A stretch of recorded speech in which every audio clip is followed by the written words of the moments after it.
घरौंडा का सब्जी उत्कृष्टता केंद्र अब प्राकृतिक खेती के तरीके से सब्जियों की पैदावार लेगा।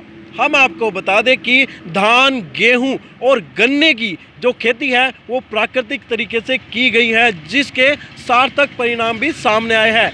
ऐसे में अब सरकार यह देखना चाहती है कि क्या सब्जियों की पैदावार भी प्राकृतिक तरीके से ली जा सकती है। अगर ली जा सकती है तो उसमें किस तरह की जो चुनौतियां हैं वो सामने आती है, उन चुनौतियों से किस तरह से निपटा जा सकता है। हम आपको बता दें कि घरौंडा का जो सब्जी उत्कृष्टता केंद्र है वो इन प्राकृतिक तरीके से सब्जियों की पैदावार का डेमोन्स्ट्रेशन करेगा। डेमोन्स्ट्रेशन के रिजल्ट सरकार को भेजे जाएंगे। उसके बाद सरकार किसानों को रिकमेंड करेगी कि प्राकृतिक खेती कितनी फ़ायदेमंद है। वैसे तो सरकार जहर मुक्त खेती के लिए जैविक खेती को भी बढ़ावा दे रही है, लेकिन जैविक खेती काफ़ी महंगा सौदा है। ऐसे में प्राकृतिक खेती अगर की जाती है तो उसमें जैविक खेती के मुकाबले सिर्फ 10% ही खर्च आएगा। प्राकृतिक खेती के इस प्रोजेक्ट को लेकर हमने केंद्र के विशेषज्ञों से बातचीत की। उन्होंने बताया कि इस प्रोजेक्ट को कंप्लीट करने के लिए एक गाय की ज़रूरत होती है।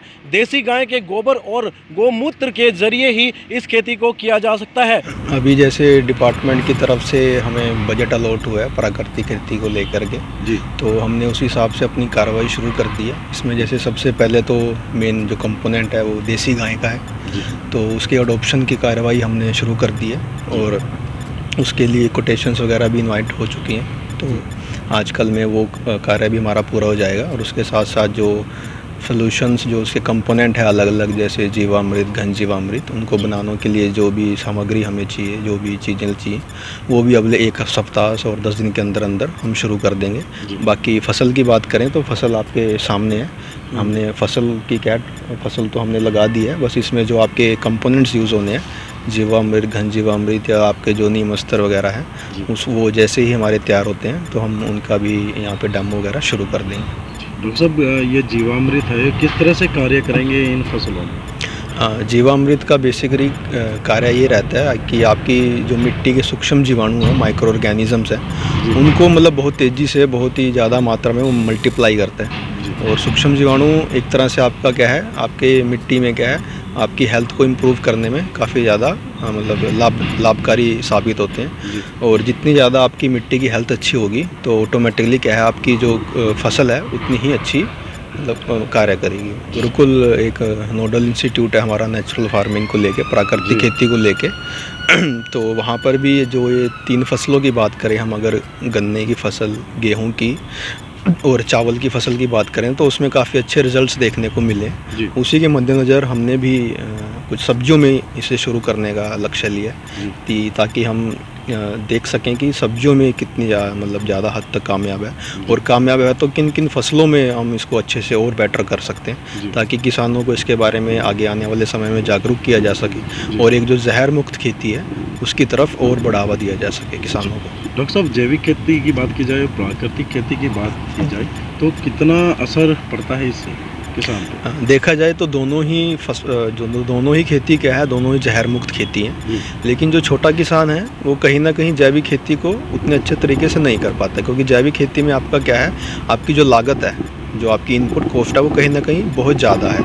और आजकल मार्केट में भी बायो प्रोडक्ट्स इतने आ गए हैं।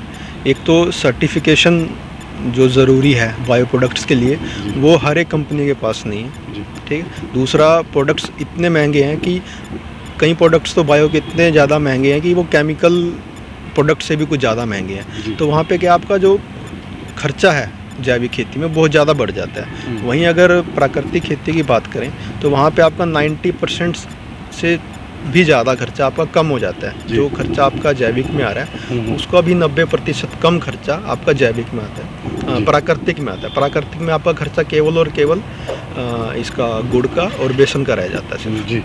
तो क्या मानते हैं कितना असर रहेगा अगर यहाँ के रिज़ल्ट अच्छे आते हैं तो किसानों को रिकमेंड भी करेंगे? नहीं, डेफिनेटली। जैसे ये हमारा केंद्र जो भारत का पहला केंद्र था, तो अगर हमें रिज़ल्ट अच्छे मिलते हैं तो नो डाउट कि किसान इसको अडॉप्ट करने में भी आगे आएंगे।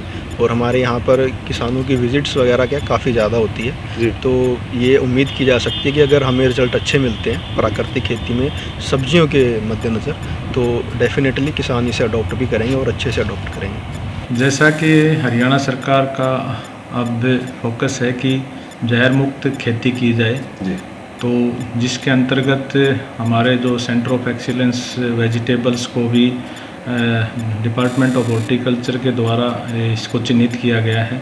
यहाँ पर प्राकृतिक खेती के अंतर्गत हम 1.5 से 2 एकड़ में सब्जियों की काश्त करेंगे अगले आने वाले समय में। तो इसके अंतर्गत हमारा सितंबर माह में इसकी अप्रूवल आई है। उसके उपरांत हमने इस प्राकृतिक खेती के बारे में हमने कार्रवाई शुरू की है। तो इसके अंतर्गत हमने हमारे जो एसएमएस हैं उसके द्वारा ट्रेनिंग जो गुरुकुल कुरुक्षेत्र में है उसके द्वारा ली जा चुकी है।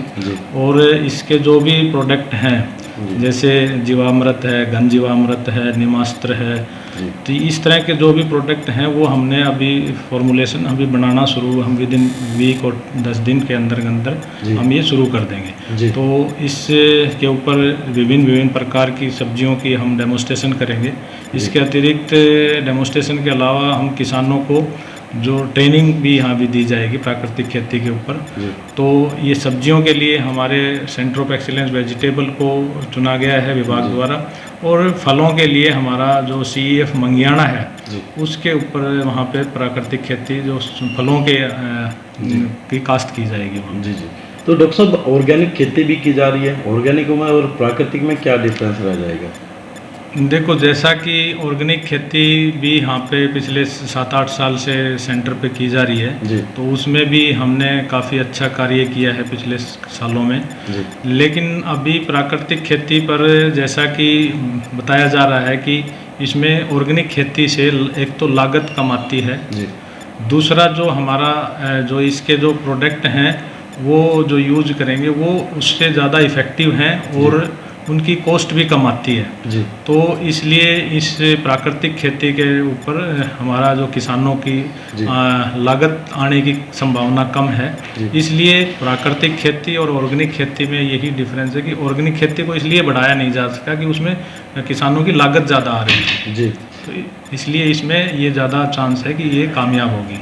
डॉक्टर साहब, प्राकृतिक खेती की जरूरत इस समय में क्यों पड़ी है? प्राकृतिक खेती की ज़रूरत जैसे कि हमारे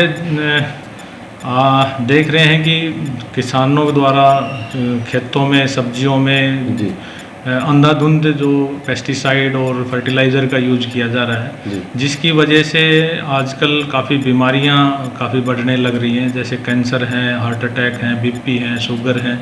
तो ये सारे जो हमारे जो हम जहर युक्त जो खान पान हमारा हो रहा है, जिसमें सब्जियां, फ्रूट और जो सीरियल्स वगैरह हैं, इनमें सब में हमारा काफ़ी मात्रा में ये पाया जाता है, इसलिए ये बीमारियां बढ़ रही हैं। तो अभी इन बीमारियों से छुटकारा मिले।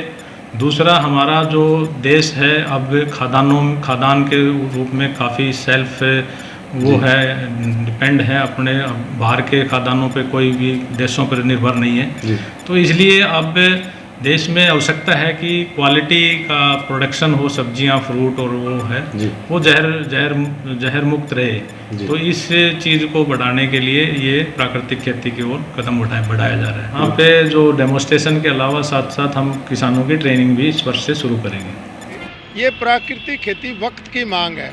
अब हमारे पास प्राकृतिक खेती पे जाना ही एक अपनी खेती की जो उत्पादकता है या ज़मीन को कायम, उसकी फर्टिलिटी है, उसको कायम रखने के लिए ज़रूरी है। और जो प्राकृतिक खेती है और जैविक खेती में ये डिफरेंस है, प्राकृतिक खेती में उत्पादन नहीं घटता, उसमें खर्चा घटता है। जो कीटनाशक, जो खाद का खर्चा है वो जीवामृत से कर लेते हैं, वो उसकी जो गौमूत्र से जो दवाइयाँ तैयार हैं, जो उसमें नीम से, उनसे कर लेते हैं। तो इसमें हमारा ये भी है प्राकृतिक खेती में भाई किसान अपने संसाधनों का इस्तेमाल करे, गायें भी उसकी, गोबर भी उसका, और वो जो जितनी भी चीज़ें यूज करता है वो कीड़े रोकने के लिए या उत्पादन के खाद के रूप में, वो सारे अपने संसाधन यूज करता है, बाहर से नहीं खरीदता कोई। सरदार जी, जिस तरह से धान में, गेहूं में, गन्ने में प्राकृतिक खेती के जो परिणाम है वो सफल रही है, तो सब्जियों की दिशा में भी अब सरकार प्राकृतिक खेती पर जोर दे रही है, इसको किस तरह से देखते हैं? इसमें हम इस तरह से देखते हैं कि जो सब्जियों के अंदर जो कीटनाशक दवाइयों का ज़्यादा प्रयोग होता है, उसका एक नुकसान ये भी है कि जो हमारा ग्रेन है उसके अंदर जहर इतना ज़्यादा नहीं जाता। उसमें यदि हमें गेहूं की फसल है उसमें ज़्यादा, उसमें कोई कीटनाशक बहुत कम लगते हैं। जो धान में अंदर भी उसका चावल उसके अंदर होता है, बास उसके छिलका होता है, तो उसको हम छिलका उतार के चावल को खाते हैं। इस वजह से जो सब्जी है इसको फ्रेश खाते हैं।